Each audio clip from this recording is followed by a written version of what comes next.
अगर आप option buyer हो तो आपको ये चीज़ हमेशा ध्यान में रखना होगा कि ऑप्शन बाइंग में मोमेंटम में ट्रेड करना है, ना कि साइडवेज में।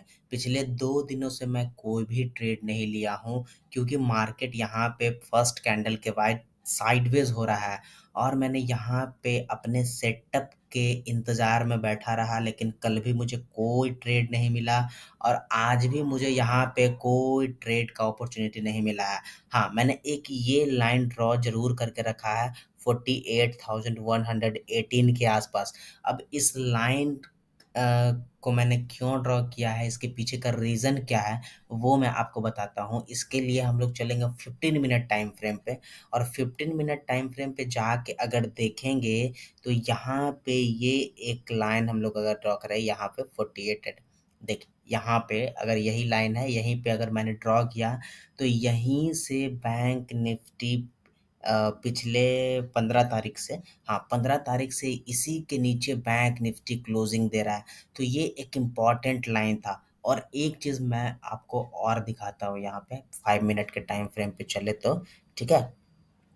यहाँ पे 5 मिनट का टाइम फ्रेम पे अगर चले तो यहाँ पे जाके देखेंगे कि फर्स्ट कैंडल यहाँ तो इतनी बड़ी रेड बनी, ठीक है? लेकिन बैंक निफ्टी ऊपर जाना चाहा और यहीं से 48,118 के पास से ही बैंक निफ्टी ने रिजेक्शन लिया। यानी कि यहाँ पे जो सेलर है वो स्ट्रांग है। तो मैं इस लेवल का वेट कर रहा था कि अगर बैंक निफ्टी यहाँ पे इस तरीके से टाइम बिता के इसके ऊपर जाता है और यहाँ पे सस्टेन करता है और सस्टेन करने के बाद फिर अगर इसको ऊपर निकालता है ब्रेकआउट करके, तो मैं यहाँ पे ट्रेड लूँगा और ये ट्रेड मेरा इसके हाई तक रहेगा, ठीक है? इसके हाई तक का यहाँ पे ट्रेड रहेगा। ऑलमोस्ट देखें तो 150-60 पॉइंट का मैं यहाँ पे ट्रेड लेता। लेकिन ऐसा हुआ नहीं और बैंक निफ्टी आज पूरे दिन रेंज में ही ट्रेड करते रहा, ठीक है? और यहाँ पे कोई सेटअप नहीं मिला और कल की बात करें तो कल के यहाँ पे अगर देखें यहाँ पे तो बैंक निफ्टी में भी वही वही सिचुएशन था। कल भी एक रेड कैंडल बना। रेड कैंडल बनने के बाद बैंक निफ्टी इस लेवल के नीचे आके ट्रेड करता रहा। मैं यहाँ पे वेट करता रहा कि बैंक निफ्टी इस लेवल के ऊपर जाए और यहाँ पे सस्टेन करे तो मैं एक अपसाइड का ट्रेड लेता। लेकिन बैंक निफ्टी ऊपर कब गया? ऊपर गया ऑलमोस्ट 3 बजे के लगभग, पौने 3 बजे के लगभग। तो उस समय मैं ट्रेड करता नहीं हूँ। 2:45 के बाद मैं कोई इंटरेस्ट नहीं रखता हूँ कि मैं ट्रेड एग्जीक्यूट करूँ। हाँ, पहले से ट्रेड है तो उसको मैं होल्ड करूँगा, लेकिन नया ट्रेड यहाँ पे बनाने का कोशिश नहीं करता हूँ। और यहाँ पे देखिए क्यों मैं ट्रेड लेता, यहाँ पे देखें तो बैंक निफ्टी का इसी लेवल के नीचे क्लोजिंग हो रहा था ऑलमोस्ट देखे तो सुबह से। तो इसके लिए अगर मैं यहाँ ब्रेकआउट करता और यहाँ पे बैंक निफ्टी सस्टेन करता 1-2 कैंडल, तो मैं एक अपसाइड का मोमेंटम के लिए बैठा होता। लेकिन ऐसा हुआ नहीं और आज भी वैसा नहीं हुआ।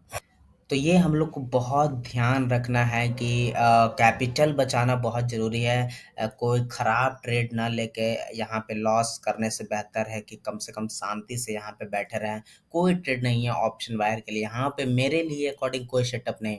मैं यहाँ का डाउनसाइड का भी सेटअप नहीं लेता। क्यों नहीं लेता? क्योंकि मार्केट देखें तो कल के क्लोजिंग के आसपास ही ट्रेड कर रहा है।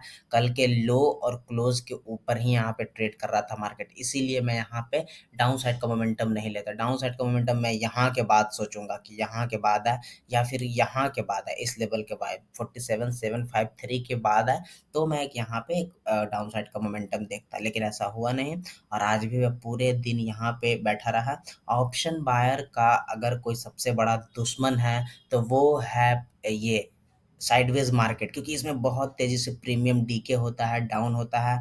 मार्केट ऊपर जाता है तो धीरे-धीरे जाएगा, लेकिन जैसे ही ये एक सब कैंडल बड़ी-बड़ी बनती है तो प्रीमियम बहुत तेज़ी से घटते हैं। तो ऑप्शन बायर के लिए बहुत बड़ा दुश्मन है ये साइडवेज मार्केट।